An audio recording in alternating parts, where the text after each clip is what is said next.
शीर्षक दिव्य स्मृति। तो ये दिव्य स्मृति सह मोर गोटे बहुत अभूलाभित जो दिन कि रथयात्रा दिन मोर भाई चलते तार स्मृति कविता। नंदी घोष चढ़ी आसीच हे प्रभु आज श्री गुंडीचा जात नंदी घोषे मो कालिया सांग कालध्वज बड़ घात देव दलन सुभद्रा भौणी संगे सुदर्शन थाई फूलरे झलसे श्रीमंदिर आज मह मह बास श्रीलक्ष्मी को छाड़ी भौणी को नहीं घोष जाते भी जे कल हेले प्रभु पुओ काणी पाई तुमे भाई की मो गोड़ेल भौणी को तुमे पाखरे रखिल मोठारू भाई की नेल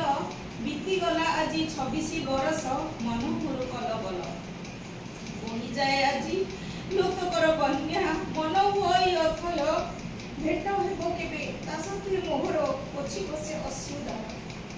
केउ से अछि किपरि से अछि उनकी मारे प्रश्न बाची काई की केजाणी फुली मु पारुनी ता सुंदर प्रतिछवि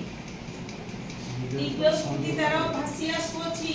मन आकाशर तळु अनुभव करे अस्तित्व ताहार तुम नयन जुगलु भक्तर डाक सुनी जगन्नाथ होइल रथरे विजे